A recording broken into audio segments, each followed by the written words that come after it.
name, Father, Son, Holy Spirit. Lord, we ask that you be with us here today, that you guide us, that you give us wisdom and discernment, that you help us to address the issues of the community with the eyes of faith. We ask this praying, our Father, who art in heaven, hallowed be thy name. Thy kingdom come, thy will be done, on earth as it is in heaven. Give us this day our daily bread, and forgive us our trespasses, so we forgive those who trespass against us. And lead us not into temptation, but deliver us from evil. Amen. Hail Mary, full of grace, the Lord is with thee. Blessed art thou amongst women, and blessed is the fruit of thy womb, Jesus. Holy Mary, Mother of God, pray for us sinners, now and in the hour of our death. Amen. Glory be to the Father, and to the Son, and to the Holy Spirit, as the beginning, is now, and ever shall be, world without end. Amen. Father, Son, Holy Spirit. Okay, thank you, everyone.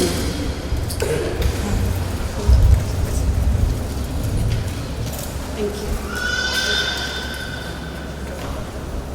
Hafaday, good evening, everyone. I'd like to thank all of you for being here this evening.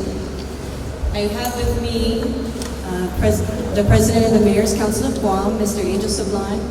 Thank you, sir, for joining us this evening. And he's not feeling too well, so it's a little bit of this was a lot of effort on his part because he's been under the weather for several days now. I'm here tonight because we've had some citizens from the village of Jonya visit my office about a week and a half ago, 2 weeks ago. And there were some concerns that they brought up about the impact of public safety that's happening in the village, and just the overall concern for care. And so I spoke with them and I asked them, I said, you know, I'd like to go to the village and hear what the villagers have to say, because there was they were representatives, and so really I wanted to see the whole input of all the villagers and what they had to say about the concerns of their public safety, especially in light of the events that have happened recently. And so I know this is a very formal setup, but please, I want you to feel free to talk about whatever your concerns are. And if you like, you can stay seated. We can bring the microphone to you, or if you'd like, you're more than welcome to come to the table. We're having this forum for you. So I'm here to listen and to dialogue with whatever questions or concerns that you have.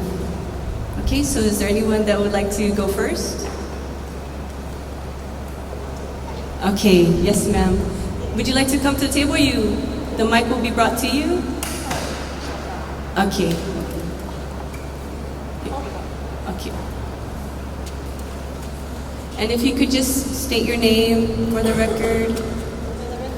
Yes. Good evening, Ms. Mesa.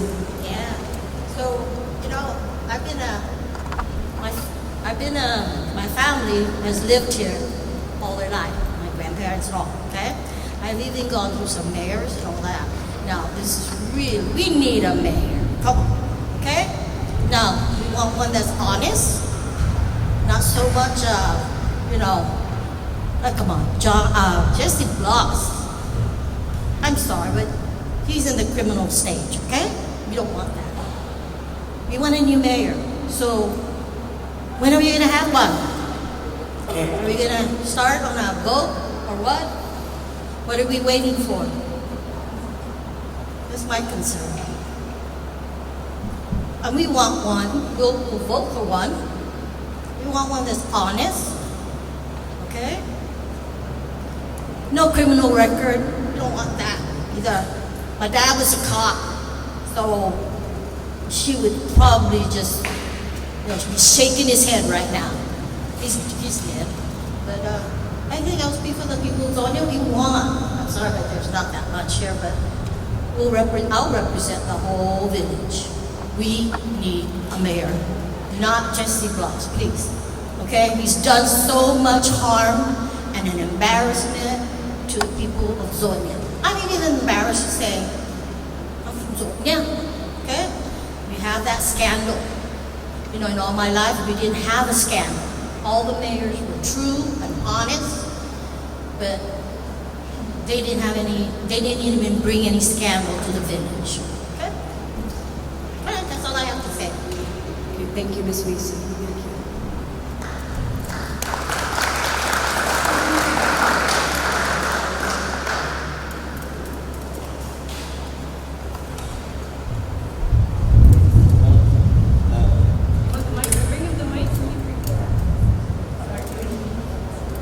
My name's Colin Clark. I'm a resident of Jillian, and I just want to know from, I'm sorry, I forget his name, but he's the Yes, president of the Mayor's yeah. Council. He's actually, yes, you're right, the Executive Director of the Mayor's Council of Guam, Angel Angel Saban. Executive Director of the Mayor's Council. So I'm very interested, and I came here today because I would like to, like the lady had mentioned, I too would like to have a mayor, and I'd like to know what you guys can do to assist us in having a mayor. Without all the politics that go with it. Because I think we need a mayor, a good mayor. And Jug is a big village, so I just want to know from him, actually, and maybe yourself, what are you going to do, what can you do to help us retain a mayor? Or to oust Mr. Bloss and have an election, and not wait or play the political games, that go on. So that's my question. I don't know if you can answer it. Yeah, I can answer that. First and foremost, I want to assure you the Mayor's Council of Guam is not playing any political games when it comes to the mayor of Junior, any mayor of any village. Unfortunately, we are a government of laws, not a government of men and women. And the laws and statute of Guam in Title V, Chapter 40, clearly states how we can get a mayor or vice mayor. As of this day, Jesse M. Bloss is still the mayor of Junior. We've asked the Attorney General to give us an opinion on his designation because he's in detention. Clearly, he's not performing his duties as mayor or functioning as a mayor. The AG came back with the answer, we don't know. Because the law doesn't clearly dictate what happens if you have a public official that's in detention. So in this case, there is no vacancy for the mayor of Junior. The only way there can be a vacancy if the mayor dies, if he resigns, if he's recalled, or if he's mentally incompetent. And only the election commission, Guam Election Commission, can verify that, not the Mayor's Council of Guam or not the people of Junior. And so in this case, well, I feel for you and the people of Junior. You've already heard my own opinion about the mayor of Junior. But that's just my opinion. In order for anything to happen, in this case, the mayor would have to resign. Or, as Mr. Highton is doing, get a recall petition done, getting the 980-some signatures that he needs. There used to be a provision in law that allowed the governor of Guam to appoint an acting mayor should there be a vacancy in any village 30 days or more. Well, that provision of law has been removed by the legislature, and they put in all these other provisions. Now, Junior has no vice mayor, so therefore the vice mayor cannot step up to be the acting mayor. I've only been appointed to take care of the financial aspect of the village of Junior. I am not the acting mayor, and nor is anybody else. Rose Guerrero back there is the administrative assistant. She handles all the day-to-day work of the mayor's office, and Melvin Warner handles all the maintenance. But like I said, I feel for you. When can we get a new mayor of Junior? we're going to have to wait till the outcome of his trial. Or, if Mr. Hyken is successful, he gets those signatures. And remember, we have a cutoff date. The current law says that 240 days out from the general election, you can still have a special election for any vacancy, mayor or vice mayor. Once we reach March 8th and there is no vacancy declared, there will be no special election for the village of Jonia. We're going to be in this situation till a new mayor is elected in November. So, like I said, I hope that answers you. It's in the law, and right now we are bound by that law. How do we go about Changing the law? Yes. Well, you need to go to senators like Senator Telena Nelson and ask whether they can put something here. But even at this point, unless they change the provision of 240 days from a general election, if March 8 comes around and there's still no provision in law to amend the current one, then we will still have no special election. And can the But senator? only the legislature can come up with it, amending that law. So can she do anything about vamping up the progress? She's very much interested in the village of Jonia, and I believe that's why she's here, to hear your concerns. So I'm sure that she'd be more than willing to do something. Senator, if you watched the news today, Senator Moylan also came up with a proposal to add something onto statute to fix this kind of problem where we're in now with Jonia. Well, I would like to hear from you. So,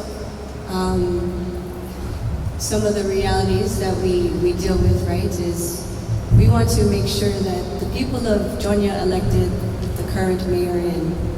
And so we want to make sure that the people of Jonia, which is about 1,755 voters, you need about 900 people to sign the petition. And so really that majority of our constituency in Jonia does want the mayor to be recalled. And that, is part of the reason why we're here today, is to discuss the impacts in the absence of a mayor. Has there been any public safety issues in the absence of a mayor? Have there been any neglect in the community in the absence of the mayor? Or I understand that some mayors from other villages come here and try to do the work for Jonia, right? So I wanted to come here and hear the people's voice instead of introducing a legislation where either the people feel that it is pertinent to act now, or if the people feel that I think that he has a hearing date, and correct me if I'm wrong, Mr. Sablan, like February 4th is his hearing date to find out whether his trial starts. And so I'm hearing that, I'm on the same boat as the people where I'm hearing that the mayor intends to resign, and so that would allow the special election. I just don't know when. I understand that there were several revisions passed forward for a resignation letter to the mayor. And so I came here to hear what the people have to say, to understand what their plight is and what their wishes really are.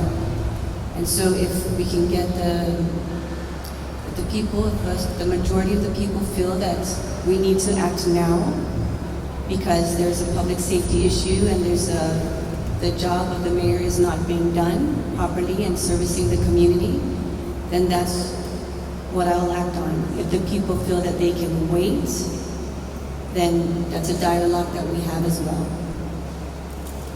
Thank you. Hi, Senator. I'm Christina Perez, and I'm a resident of Jonia, and I'm also running I'm interested in the seat for 2020. The legislature has, you're here for the safety of our village. And the thing is, you also have a responsibility to us. You have a responsibility to make sure that our village is well taken care of. And because, unfortunately, Mr. Blas is in the position that he is, and my regards to him, the legislature has that same right that Mr. Heighton is putting out there to vote 2/3, that's all we need, is 2/3 of the legislative vote to move forward. We are dangling the law is dangling us around, right? We can't move forward, we can't move backward, we can't move sideways. His staff, or our staff, the mayoral staff, is doing the best that they can, but they have no guidance. We have check writing and approval from you to do the daily running, but they have no direction. We can't even celebrate certain things because they have no authority over them. But the legislature can. Mr. Heighton is going out there and getting signatures, but a lot of people are hesitant to write or to sign his petition. But the legislature, you're responsible for us too. You need to talk to your constituents. You have to talk to the other senators and move forward with this. Mr. Blas is almost done with his annual leave. Am I correct? So we're asking, imploring the senators of this island to do something for our village. Every other village has their mayors, they have everybody working to their day-to-day things. But our staff, they need direction. They know what their job is, and they do their job well, and they need to be commended for that.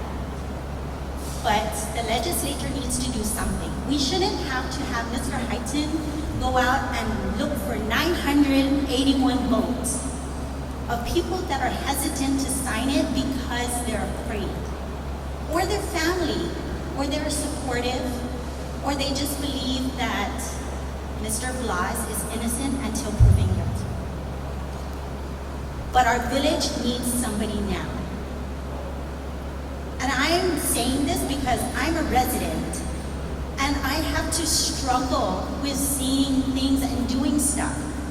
We have to have our community, or members of our community, not only the ones running for mayor, but to go out and pick up trash, to go to certain things, fix the bus stops, do all the kinds of sorts of things that should have been directed by the mayor. But the legislature, you're talking about our safety, you're talking about things that should happen in our village. It needs to start with you. Mr. Heighton, yes, he's doing his job as a citizen to go out and get those signatures, but I honestly believe he's not going to get all of that in time. And then we're going to come upon March 8th, and then we're going to be stuck with no mayor until the end of the year. And I believe that in our village, a mayor cannot spend a certain amount of money, correct me if I'm wrong, 6 months before the new election.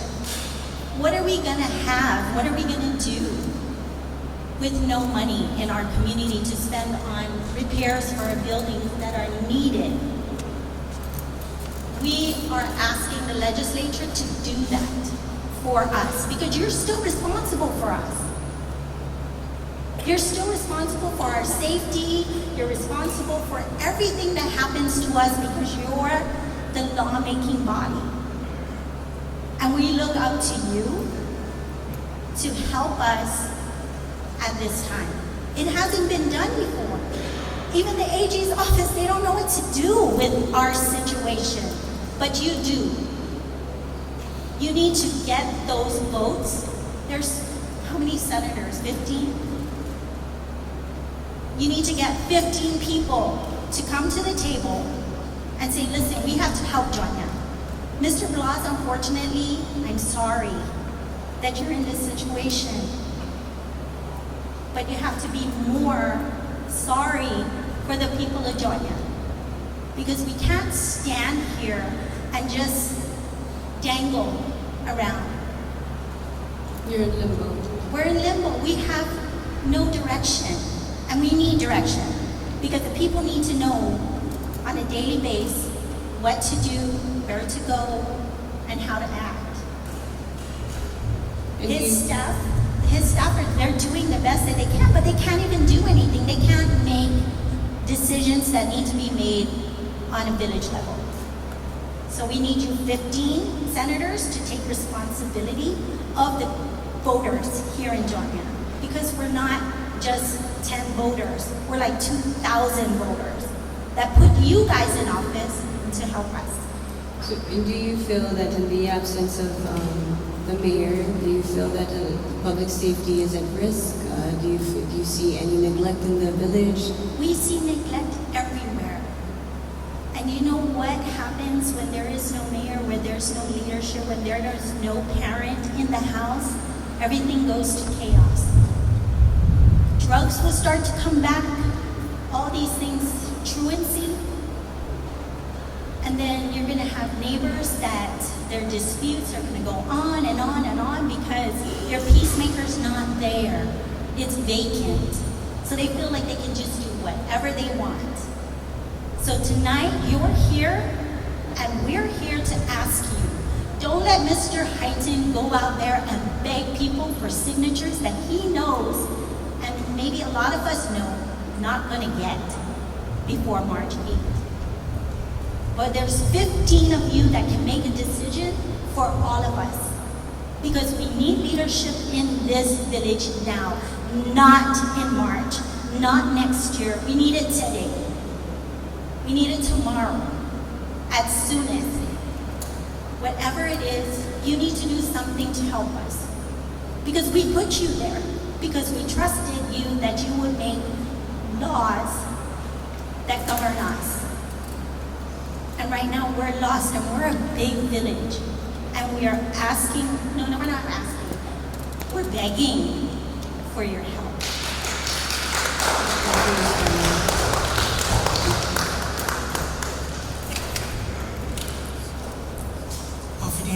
My name is Charlene Tenorio. First of all, thank you for hosting this town meeting. This is the second town meeting that I attended. The first one was with our mayor. And I believe that there was things circulating that was saying that this town meeting is for the purpose of the recall of the mayor, or attempts of the recall. First off, it was advised that it was for public safety. And I know that the topic for this subject with our mayor will come up. It's inevitable. However, I was on a committee for our annual fiesta. And this was right about the time where our mayor got indicted. The committee still stayed together. The community, more people stepped up, and we as a community, we were able to pull off a successful fiesta, serving the Telena at the church. And since then, when we talk about public safety, when you're saying, do we have concerns of public safety here in our village? Public safety is on a level island-wide. What district, what village on the island, public safety is a concern for everybody. Not only our mayors, not only our senators, but for our governor, but even within ourselves. This is a time where the community is pulling together to help out the mayor's staff. I think the mayor's staff has been doing an excellent job since the indictment of our mayor. And I believe Mr. Heighton, with his attempt for this to garner those signatures, my personal opinion, he will fail. And I feel that the constituents of Joliet, there are many constituents who feel not scared is that they feel that the mayor has done things. It shows our village, it shows our programs. But the thing is, I want to bring up here is that the community has pulled together. It's not because we're running for mayor, it's because we all need to help one another. And if we can pull off something like the fiesta and the Tatamano, I think that we can wait to let the law, let the process take its place. Everyone, a lot of people are already finding him guilty. These are just allegations. He was indicted. Let the process take its place. However, with the recall or the 2/3 of the legislature, whichever comes first, that is everyone's right. That's everyone's right as a voter, as a citizen. I think that a lot of people are talking, and these are some people that you don't see step up in our community. Because these kind of people, no matter what you do or what, it'll never be enough. I don't know who would want to be a public official, because in the eyes of the constituent, nothing is never enough. But here in our village, I've seen within the past 2 months of people step up, people come together, inafamale, and things happen. When they say that we don't have guidance, we have guidance from other mayors, from Mr. Sablan. Their door is open. We have their numbers, we have their email. Anyone will want to know if they take the time to come on. They'll know that. So, with Mr. Highton, that's his right, with all respect. He should continue to get those signatures. That's just my own personal opinion, that he will not get those signatures. Because I think there's a strong majority of people who thinks our mayor was deserve that chance to defend himself. And when his annual leave runs out, it's on him. He's allowed one. Let him make that call.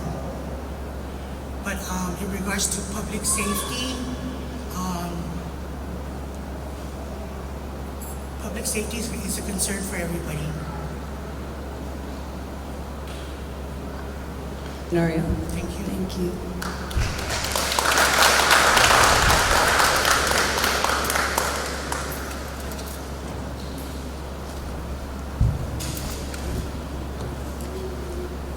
Good evening. My name is Rocky V. Estacchio, and I would like to thank the chair and the members of the committee for finding the time to conduct this public meeting. I would like to comment first on Bill 264, which proposes to update the existing election laws of Guam. One section of the bill proposes a 3-year residency requirement, changing it from 1 year to 3 years. Personally, I feel it is too restrictive and the current requirement should remain as is. However, perhaps as a compromise, a 2-year residency requirement may be an alternative. Also, I would like to point out that the bill, if enacted today, candidates who meet the 1-year residency requirement may be disqualified. I, for one, would be affected. I'm not sure if there are others who fall in this category. And I would recommend that when revising the laws, a section be included to ensure that candidates like me and perhaps others are not disqualified. Now I would like to comment on the mayoral level of government. First, I'd like to discuss the composition of the Municipal Planning Council. The council should have 2 types of membership. One, a voting membership, and the other, a non-voting membership. Both memberships are appointed by the mayor. The voting members serve traditionally, and as today, as the advice and consent council for the mayor. Also, the composition of the voting municipal planning council should have proportional representation from the major geographic areas of the municipality. As an example, in Zonia, representation may include the main village, Polanta, Asunyamo, Cambuite, Maniengon, and Baza Gardens. The non-voting members, on the other hand, should include, if applicable, from the private and public schools, church representatives, representatives from the fire department, and other institutions. Their role is to provide technical support and advice and to express their organizational interests. Now, let me comment on the role of the village mayor. The mayor should be required to make an annual State of the Community address. Today, the governor and the congressional delegate are required to perform this address. And why should we not require the mayors to do the same? The annual address should include accomplishments, expenditures, and existing problems of the community. The annual address as well should be made in a public forum, and written copies would be available to the public. Secondly, I would like to see the mayor and the council have access to legal advice from the Attorney General, who would review matters that require absolute confidentiality. Thirdly, I would like to see that the office of the mayor be audited every 2 years by the public auditor. My fourth recommendation is that the voting municipal council be paid a monthly stipend of $100 for their participation.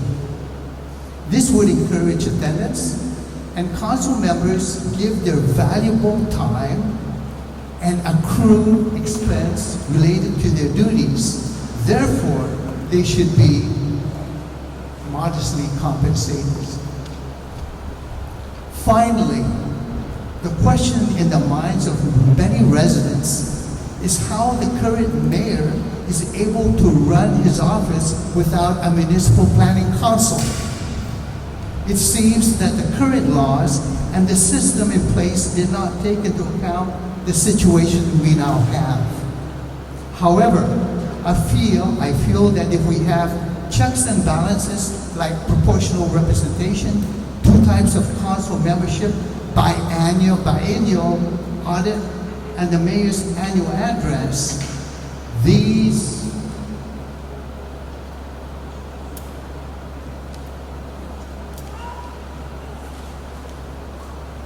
requirements are sufficiently enough to avoid reoccurrence of the problem that we have today.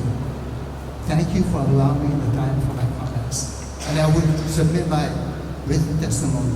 Thank you, Mr. Scott.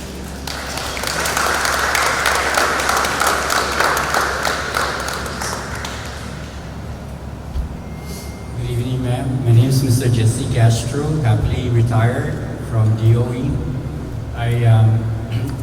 When I was working at DOE, I was so happy to see the mayor coming over and doing the lawn, right? And then when he's not there, I'm so happy to see Melvin. He's not here, I don't know where he went. Melvin Warner, he was like an acting mayor. He was always there, and then, the students appreciate him being there, cutting the grass. And then I'm looking at this problem that we're having now with the mayor. I'm asking if you can get the next person in line. I asked Melvin just a few minutes ago. I said, would you like to run as mayor, right? Since you were a chain of command, the next person in line, so it should be you. But then he said he refused. So the next person below him is the administrative assistant, which is Ms. Rose Guerrero. I'm hoping Ms. Rose Guerrero can step up and be the acting mayor until the mayor, Jesse Blas, whatever situation he has, right, is taken care of. Then she should be acting mayor until that time, and then, you know, when the election comes around, then that's when the people can vote. The people of Jonia can vote for the next mayor or Mr. Jesse Blanc if everything goes well. Okay, thank you. I'm sorry for cutting it. I have a midnight shift tonight, so I'm supposed to be in bed right now taking a nap. Okay, thank you. Mr. Castro.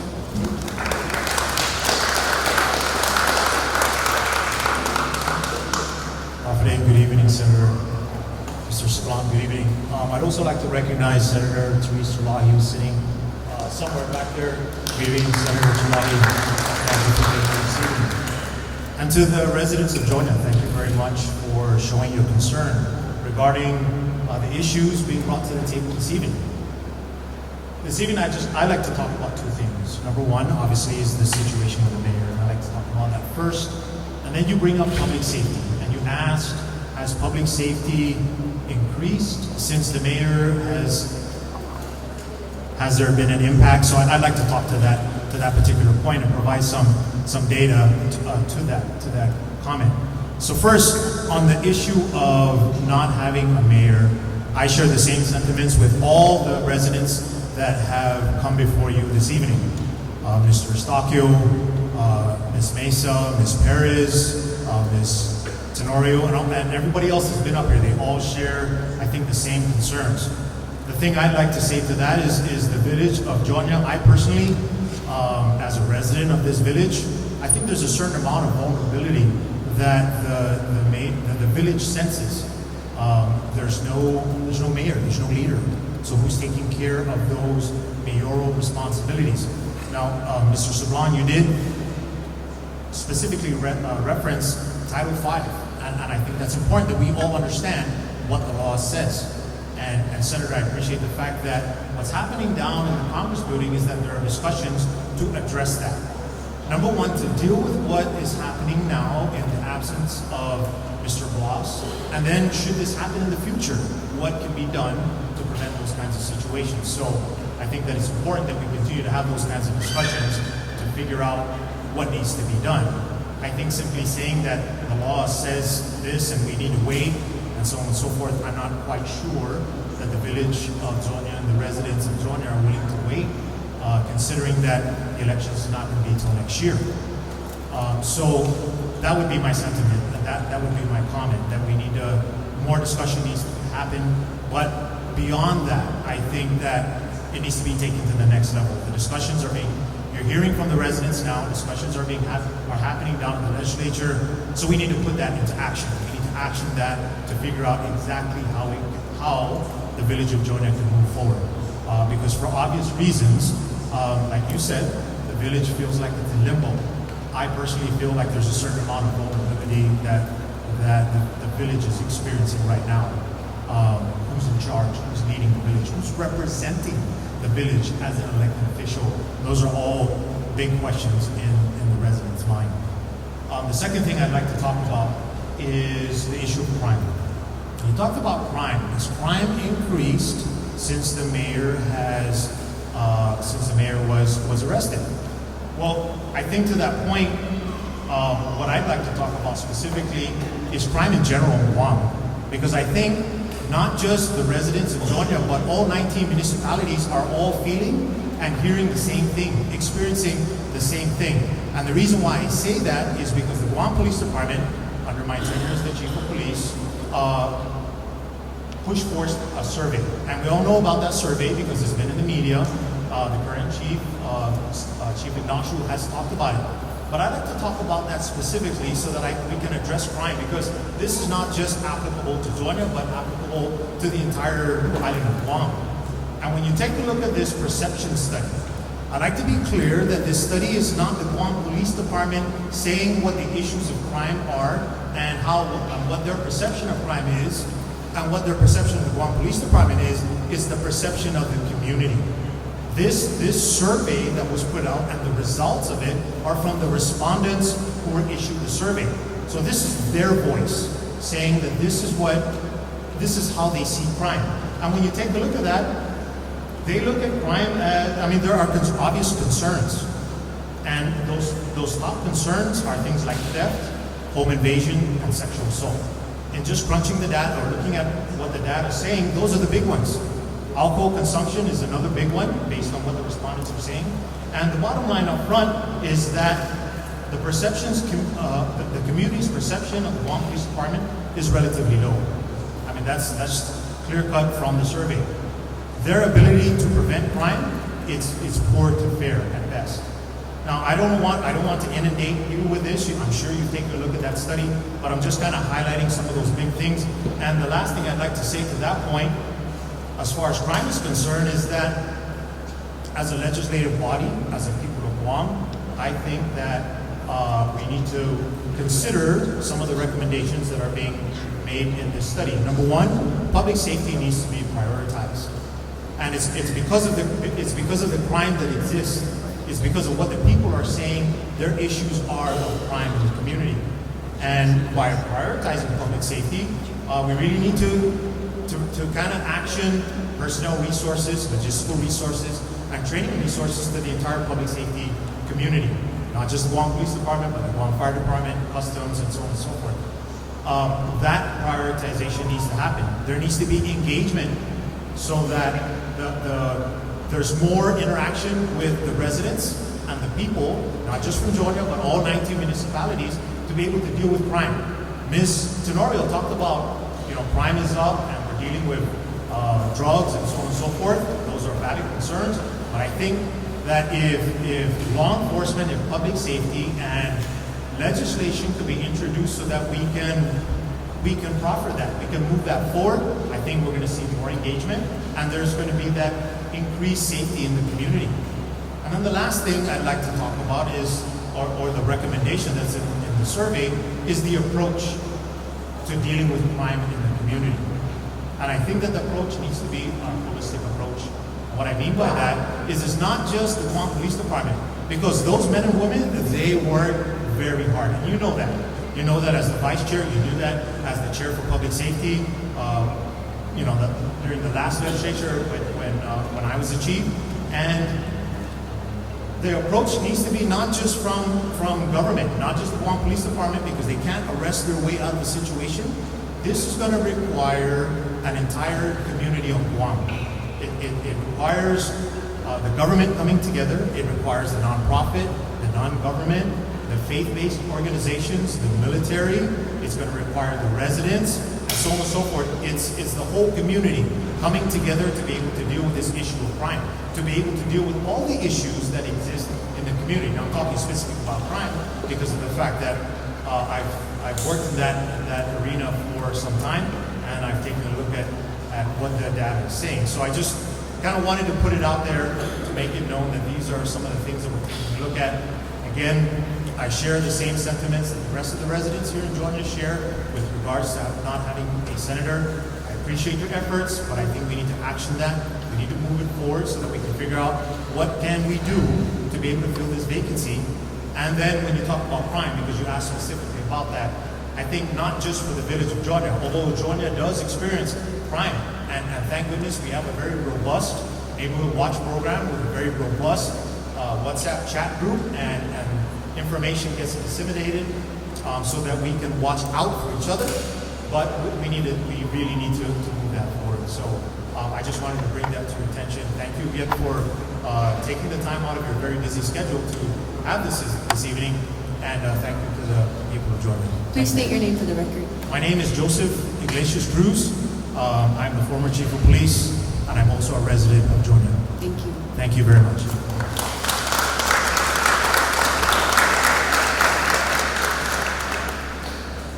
Yes, my name is Enrique Torres. Call me Rick. I'm from Camlitic, next to Emil Lujan. Thank you again for the opportunity to share our concerns about our situation with our representation, as well as our safety and other issues. Let's start with just what you've wanted to engage in terms of our feeling about safety. You know, there's a lot of stuff, a lot of data, a lot of things we could wrap around on what makes a safe community. But there's things that need to prioritize, as the former speaker had indicated. If you just say, I'm going to prioritize something, don't just say this is for this is for that. What are the things that are distracting you from prioritizing it?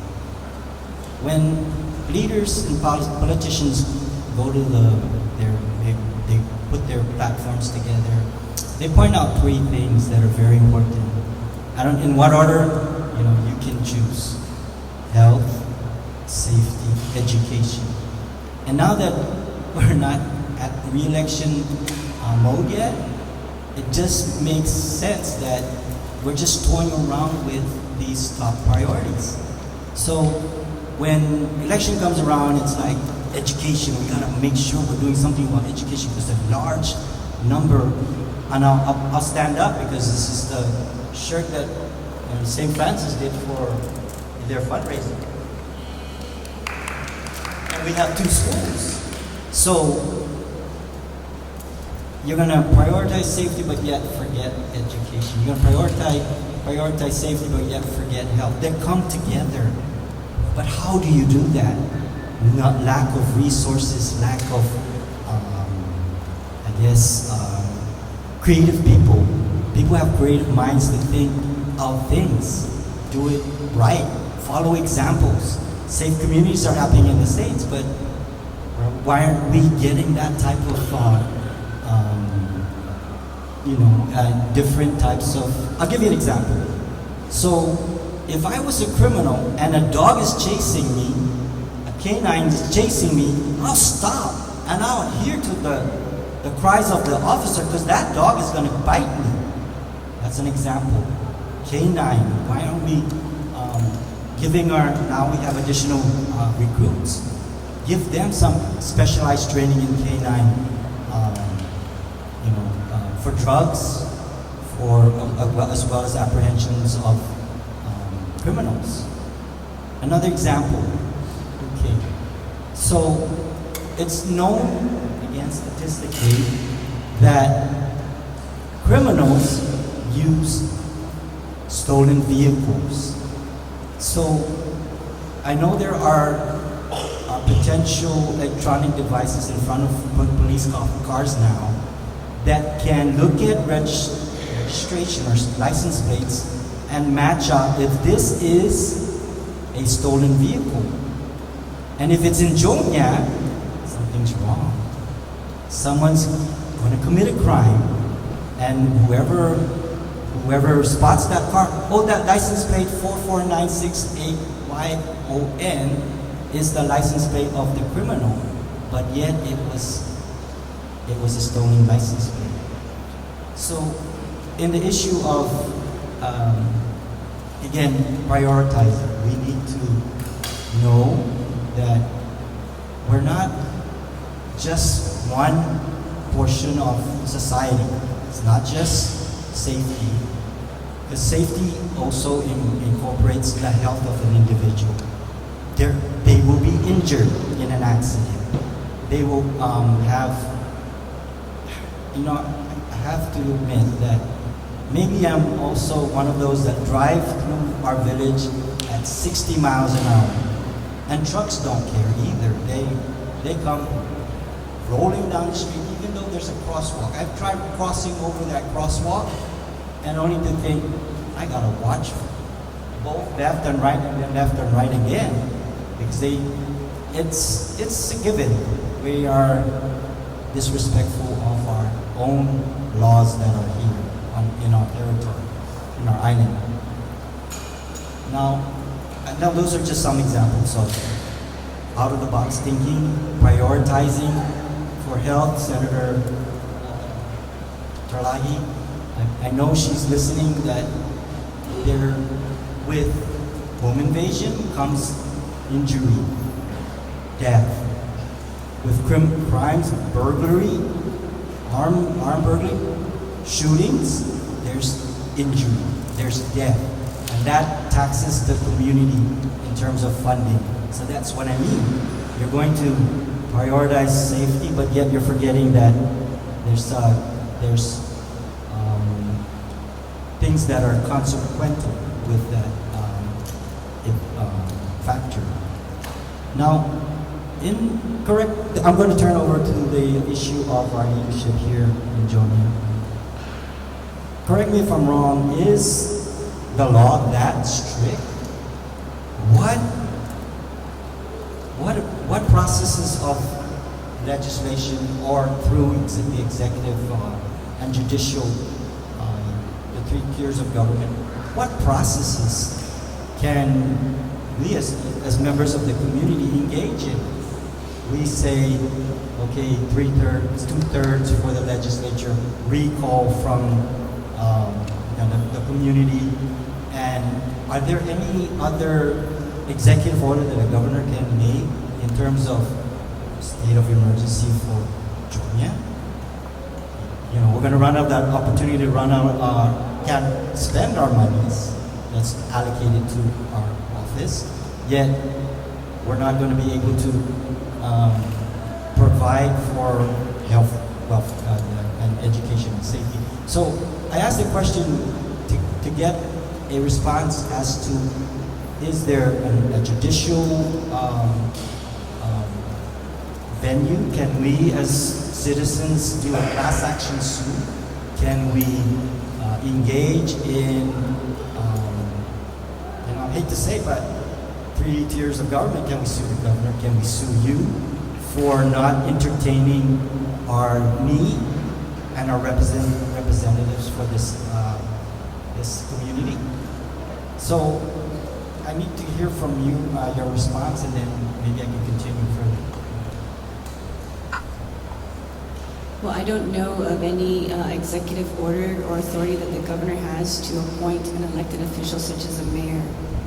Now, in the statute, it does state that there are certain criteria that the mayor will be removed upon, whether it's mental health instability, a recall. I'm just going to read. So this is in chapter 5 GCA, chapter 40, on mayor's vacancies, subsection 4110. You probably have read this, Mr. Torres, knowing you. So in item B, they discuss the section of the mayors, and if by reason of death or resignation, removal from office, inability or failure to perform, there shall be a vacancy in the office of mayor less than 240 days before the date of the next general election for mayors and vice mayors, shall be filled by the vice mayor. In this case, Jonia does not have one, in a municipality where there is a vice mayor, and there shall be a vacancy in the position of vice mayor until the end of the term. In a municipality where there is no vice mayor and the vacancy is less than 240 days before the date of the next general election for mayors and vice mayors, the vacancy shall be filed by a majority vote of the municipal planning council of the municipality in which the vacancy occurs, subject to the advice and consent of the legislature. So there's no so this is a very peculiar situation we find ourselves in, right? As an island, there's no municipal planning council appointed. And so now we're discussing the impacts of the absence of Mayor Blas, the impacts of the village, and what the constituency in Jonia would like to see happen to address this void, because the law does not specifically state what needs to be done. So there are procedures that you are aware of, that you have 1,755 voters, so you have to get a petition signed by the residents of Jonia to do a recall, or we can enact a legislation. And so those are some of the options. If I am not aware, I don't believe that the governor can assign an executive order appointing an elected official. Not just for appointment of an Now, the executive, judicial but other process types other types of things within Jonia that she can say, or the governor can say, well, more resources for safety, more resources for other priorities. Executive Director, is there any other comments regarding how What do you mean by more resources for safety? Are you saying that the governor will put more resources for safety? If there was resources, or if there's a way that she can augment, patrols. If more residents will come up after me, I'll just say this: for me, it has affected me because my cars were broken into, and there were 3 cars. Okay? It happens like at 2, 3 o'clock in the morning. And another thing that happens here is that they're very aware that there are surveillance cameras, that they'll be able to commit the crime knowing that they can conceal their faces as well as take the camera off the wall. That's happens in jail. So are you saying that is in the absence of the mayor, or are you just saying No, in general? I'm just saying in general, those are some of the safety concerns and that we have to now. I feel like investing in security cameras, surveillance cameras, with many different types of angles, many different types of. I put like my DVR recorder and another in my sister's house, so that they come and they don't go after the DVR. They're criminals, so they're smart, right? They're intelligent. They're thinking how to not get caught. If I can, Mr. Executive Director, is there another provision within the Mayor's Council that, yes, he's going to run out of annual leave, and yes, he's innocent until proven guilty. But if a government employee runs out of leave, that person can now apply for leave without pay. Is that a policy that you're going to? What is your decision on that, if that should come? It's not my decision. Again, this is in statute. All employees of the government of Guam and public officials are considered employees of the government of Guam when it comes to annual and sick leave. So when the mayor exhausts his annual leave that he's earned, he can still go leave without pay. Now, like I said, we've looked in the statute high and low. We've asked the AG for his opinion, and what we got back is it's in a gray area. Even the governor of Guam cannot appoint an acting mayor, not just for Jonia, but for any village on Guam. Should there, as I mentioned earlier, there was an authority for the governor to appoint an acting mayor if that position is vacant 30 days or more. That provision is no longer in statute. It has been taken out. And so I know that Senator Moylan and maybe some of the others are already working on amending that provision to be able to have someone step in as an acting mayor. And you know that one of the first things we tried to do after Mayor Blas was put in detention, when we found out he had no municipal planning council, was the MCOG tried to get people of Jonia together so that we could appoint an MPC. I mean, a lot of people were calling our office, came to the meeting here. I want to volunteer to be an MPC. But unfortunately, the AG told us we have no authority to appoint an MPC. Only the mayor has that authority. And so, up to this day, even though we have all those people that want to volunteer to be members of the MPC, we cannot swear them in because we don't have that authority. So we've looked in all ways how we can be able to make the village of Jonia whole again. But as far as getting an election going, we can only follow the provisions of law. The fastest way, like Ms. Tenorio said, is through the legislature. The recall effort of Mr. Hyten is going to take some time, and it may go over the 60-day threshold we have after he gets those signatures. Only the legislature can come together now and put in a resolution. It requires 10 votes. And so if the people of Jonia want to go that route, then it is only the people of Jonia that can go to the senators and say, please help us. But any other way, unfortunately, statute does not allow it. So I'll just close with this plea. This is a plea from me. I don't know if it's a plea for the rest of the community. I'm hearing past tense. The law is the law is the law. But yet, when the law is not correct, there are changes that can be made in the law, and it shouldn't happen, it shouldn't be overnight. I mean, it should be 3 or 4 months down the road. You can call a special session. You're going to ask us to come to your public hearing. We'll come to your public hearing. And I bet, like people listen, other residents of Guam are listening, that can't happen in my village. It won't happen in my village. Prepare yourself. Prepare the island of Guam for what's to come. So, amending, repeal, am I right? Repealing of laws, changing, is not an act of Congress. It's our own governance. In the Municipal Planning Council, is there changes? I guess what irks me is no policing of your mayors. Okay? You have your organization, you have your committees. Where's your ethics committee? Why wasn't this caught early on that he did not, or could not, or would not engage in what the law states? Create a municipal planning council. Right then and there, how many days after election, and come around repeatedly and audit. So how's your membership? How many people, how many vacancies? Okay, what are you doing about the vacancies? Don't take the matters under your, you gotta understand that we are victimized by this situation. Just help us. We plead for your help. Thank you. Mr. Torres, if there's any good that's going to come out of this situation in Jonia, is this situation will never happen again in any other village.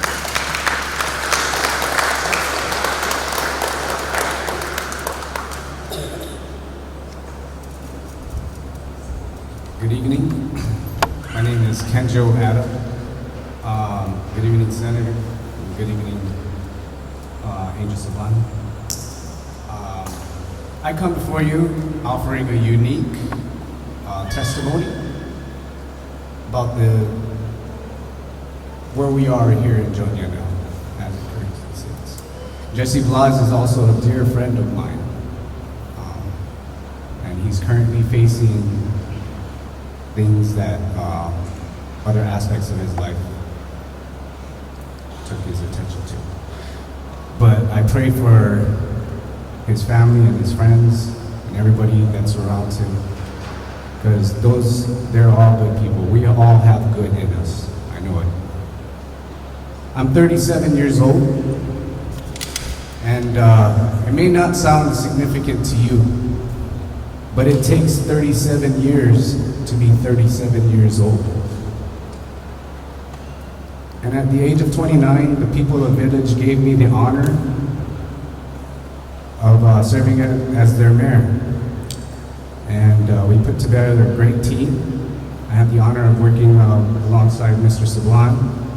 I know the ins and outs of what it takes to run a village and what the village needs. I made some great friends out of that too. Melvin Warner, Renee, everybody at the office. And I also got the respect of former mayors, like Senator Peter Terlacchio. I also learned in the 4 years that I was mayor that the village of Jonia has resiliency. We fought each other. We made up with each other. Because we're family, we're unique like that.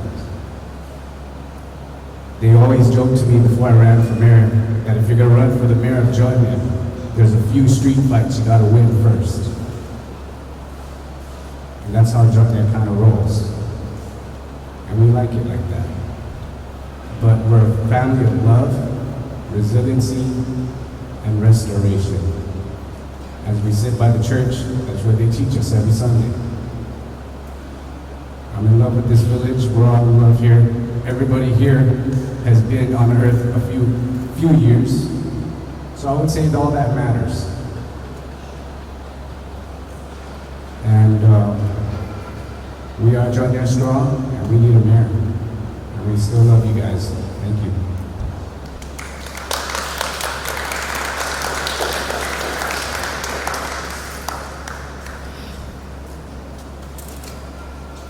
Good evening, Senator. Good evening, sir. It's a lot good to see you. My name is Senator Ortero. I'm also a resident of Georgia. I just wanted to bring something up to your attention because I know, of course, we don't have a mayor sitting in our village right now, so it means a lot of things are not being covered. Of course, we count on the mayor's council to be able to fill that gap. One of the gaps I do want to bring to attention, of course, is the homelessness here on the island. Number 4, among the 4 top villages that have homeless, is Georgia. Georgia is among the top 4. So that means there's people out there where you have your mayor's council, maybe you have your mayor in place, being able to take care of their constituents. But there's up to about 60 people out here living in Georgia that they don't necessarily have a roof. They're sleeping under a stairway or something like that. So all I'm here to do is to please bring to your attention, because it's still going to be another year probably before we have another mayor that's going to be in place. So please don't forget them, because this village does have needs. It has needs that needs to be attended to as far as like crime is concerned, education, public safety, all of those things need to be covered. But the people who don't have voice right now are the people that are not staying. They don't have a roof. So keep them in mind, please. Thank you.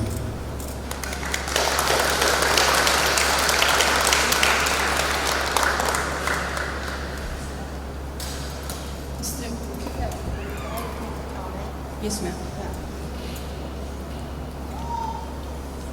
Ms. Mason.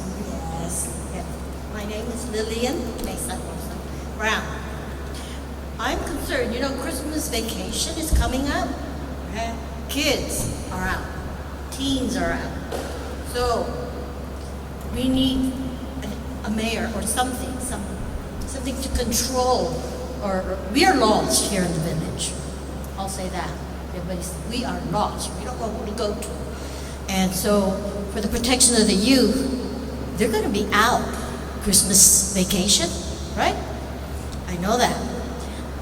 I used to live in the States, and I always know when the kids are out on vacation because, man, burglaries come out, okay? Christmas, Easter, and also summer.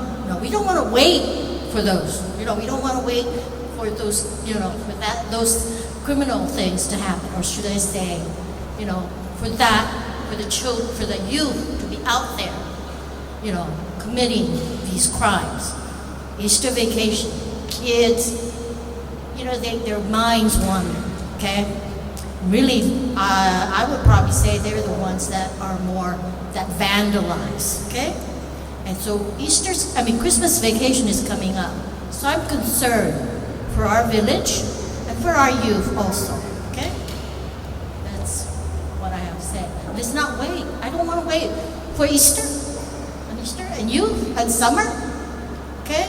So let's act right now. At least we need protection. I'm lost. I really don't know what to say. I come out there and I come through the village and it's like, we're lost, the village people. We're holding on because we know, that things might happen. We do know that. But anyway, please take that in consideration. At least bump up some protection or have somebody as a leader in the mayor's office, especially during Christmas vacation when the kids are out. Okay? Thank you, Ms. Mason. Mr. Mesa, I just wanted to mention that Jonia has probably one of the best neighborhood watch organizations in Guam. I mean, they have a very strong one. And I'd like to, you have a former chief of police here. We have 23 new recruits. I'll mention it to the chief of police to make sure that Jonia is covered. But I want to commend that neighborhood watch patrol because they're one of the best on the island. And that's why probably you don't hear too much about Jonia as you hear from the other villages that do have a mayor. So give yourselves a pat in the back because you guys are doing great as far as at least policing yourselves. I I just wanted to, I know one's coming up to testify, but I also wanted to commend the staff of the Junior Mayor's office. I mean, for having no one there but themselves, they really are working hard. Rene Guerrero and Melvin Warner, Misako, and the entire staff, with no MPC, with no mayor, they're still doing the day-to-day work. They cannot do everything all at one time, but they're still doing the work. I know Ms. Tenorio brought up the issue about 6 months out, the mayors cannot spend any more money. Actually, that's not correct. If you are an incumbent mayor and you run for re-election and you do not make it, on the day of that election that you lose the election, you can no longer expend money for that quarter. You have to hold that for the new mayor that's coming in. Neither can you hire any employees after that election date, and you cannot transfer any property out of Jonia to any other village on Guam. So that's that statute that Ms. Tenorio is talking about. So as far as expenditure is concerned, when you lose that election, if you're an incumbent, and I will be the one certifying, so I will not certify any funds for Jonia when that happens, because that money actually now belongs to the incoming mayor. As far as just a few things here that I was not writing down. Her concern again about the recall, she's correct. The fastest way is through the legislative body to do that. And I agree with her. I mean, we're in limbo. We've tried since the end of October to get something going for Jonia, but like I said, it's not that we're not doing anything. We need an amendment of laws. We need repeal of laws, because, you know, the mayors, as you know, they're not even under the governor. They're not under the legislature, nor are they under the legislative branch. They're just out there somewhere, hanging there. But the statutes that are in place, if any of you want a copy of that, I mean, it's in our website at mcog.guam.gov. Title 5, Chapter 40 gives you the entire Bible of the Mayor's Council of Guam and what authority mayors or vice mayors have or don't have. So if you want to avail yourselves to that, you can. If you can't print it out, call our office and we'll print it out for you, and you can come and pick it up. The idea from Mr. Eustaquio about an annual address, why not? Every other executive, legislative, judicial, why not have a municipal address for it, so that you are all aware of what's happening in your own villages. Not every village is the same. Although many of their funds are the same, not all their programs are the same, and not all the mayors or vice mayors do things in the same way. They all have their own individual ideas and individual programs. As far as audit is concerned, I just want to tell Mr. Eustaquio that the non-appropriated funds of the mayor, of each mayor's offices, is audited annually, and that's made available. The past couple of years, though, there's been a backlog, not the Mayor's Council's fault, but OPA. You know, they've had other audits that they've had more interest in, and so we're just waiting for our turn. But as far as the Mayor's Council for each of the villages, that's also audited annually together with the entire government of Guam. And wherever they find deficiencies or issues that need to be corrected as far as the Mayor's Council, it is identified in the annual audit. The former Chief of Police, I thank you for the data that you're providing. I want you to know that all of the mayors are using that because, you know, like I said, your data does not only affect Jonia, it affects the entire island. So we're taking that into consideration. In fact, tonight there is a town hall meeting in Totomaiti with Senator Moylan having to do again with public safety issues. So that's on the table. So thank you for compiling that and giving that to us. Mr. Rick Torres, you're right up here. I mean, we'll take your But whatever you mentioned before, earlier, we'll make sure to take that into consideration. And Terry, homelessness is also an issue in every other village. And so that's something that's always on the agenda of the Mayor's Council, is to how to deal with homelessness in our villages. I mean, that's a growing, serious issue that we have to nip in the bud before, before we see people. I mean, even I, going to work every day, when I pass Harmon Loop Road, before 8 o'clock in the morning, there's already somebody panhandling in the middle of the road asking for money. And there are kids on the side of the road in the what do you call that? The stroller or something. So, it breaks my heart. But see, even at that time of the morning, I tell you, in Derrido, even at 10 o'clock in the evening, there's still panhandling at Micronesian Mall. And so, it is an issue that Mr. Montero, thank you for bringing it up, but it affects all of us, yes. Please don't just stereotype homeless people as just panhandlers. No, but I'm saying that's no, but part understand of it. that homelessness is not necessarily financial. You gotta understand that it's also psychological too. They need help. Just don't. Yeah, I didn't mean it that way, but I'm just giving you an idea that even in Derrido, so early in the morning, they're already, I don't know if they're homeless or they're just panhandling, but I think the two issues come together. I'm proud of our homeless here. They're really nice people trying their very best. So let me just continue with what I've heard so far, and I'll just, maybe this is not the last. I'd like for more dialogue. We'd like to know, I'd like to know, where are our expenditures? What is being expended with the use of our funds that was allocated by the legislature?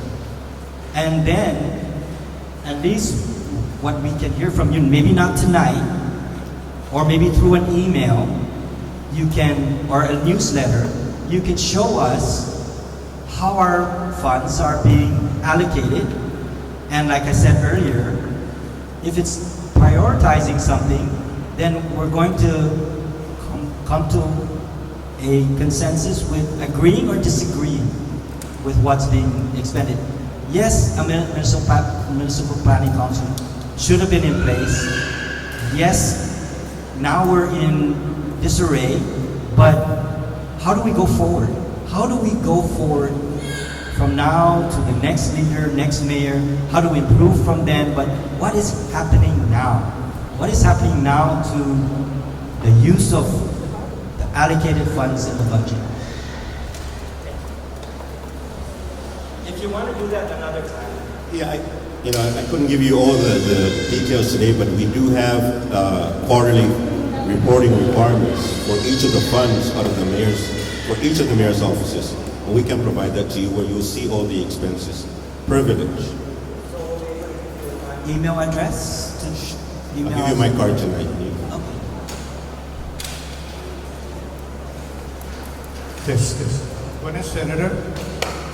Mr. Sablan, thank you for showing up tonight. My only concern is, I'm not going to talk about the mayor, because the mayor, for his 3.5 years, he has helped a lot of people here in Zone. I just want to commend the mayor's staff for doing their best out there. We have this chat, the Gijena chat, and we put out a challenge for the community of Zonia to come out and help the mayor. But there's only a few that comes out, cleans the bus stop, buscot, the parks. My concern here is whatever happened to the spirit of family, the trust and the respect. We've asked people to come out and help the mayor's staff because they're short. There's other staff and they're doing their best to accommodate whatever is needed here in Jonia. But only a few comes out and assist the staff in buscotting, cleaning up the bus stops for our safety of our kids. And a good example is 2 Sundays ago, I went to Polenta, the main road in Polenta, and cleaned all the bus. It's not because I'm running for mayor. I'm doing that for the safety of our kids, because the grass were so tall, and I'm doing that for the safety. It's not because me running for mayor. I've been a distributor for all the past years. I've contributed to donations, whatever they needed, I contribute. My only concern is we need the community to come out and unite and help. While the mayor is still incarcerated, we need the community out to come out and help, unite one another, help one another, help the mayor's staff. That's all I'm asking for. It's not because I'm running for mayor that I'm doing those stuff. It's for our safety of our kids, helping the mayor. They're understaffed and they do a lot of stuff. That's all I'm here to have the community come out and reunite it. Bring back the spirit of family, the trust and the respect. That's all I'm asking. Thank you.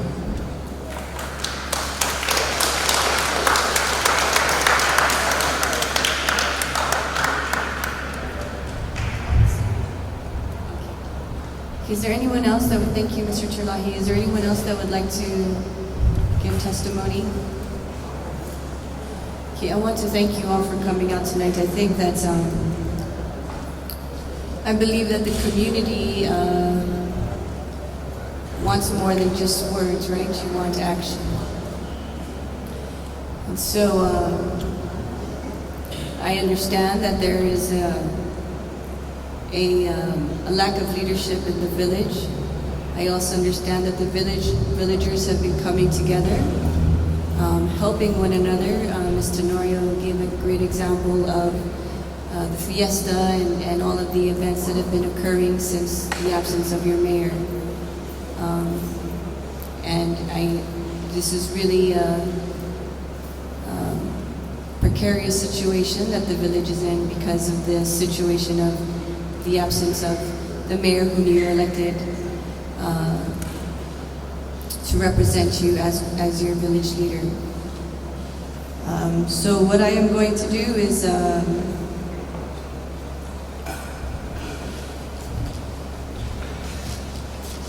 this is very difficult for me because, you know, I mean, the situation of the mayor is beyond our control. I do believe that you're innocent until proven guilty. However, the village lacks leadership. The village lacks a mayor. And so I will move forward with legislation and to see what we can do to allow an election in a timely manner for the village, not to, in hopes that we go before the 240-day deadline from the general election.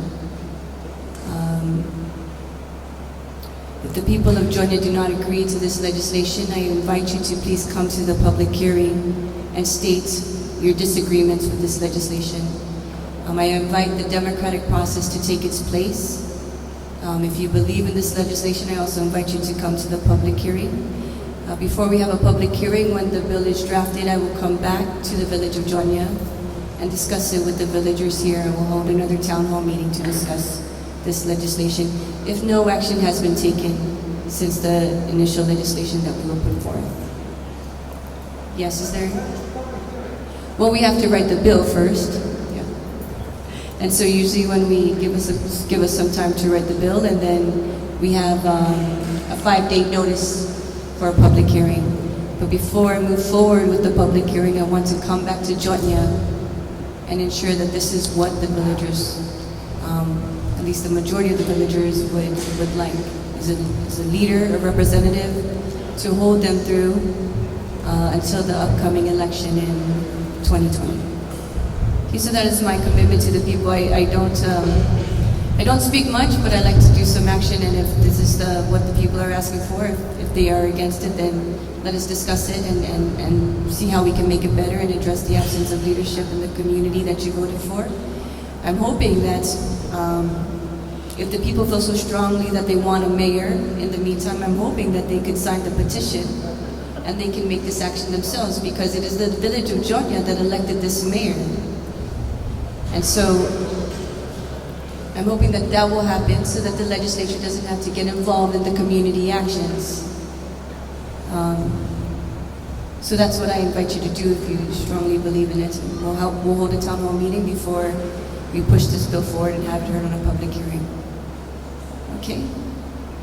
And of course, we'll have an announcement when the bill is submitted so everyone knows. Thank you all. Viva Georgia! Viva Georgia! Georgia rules!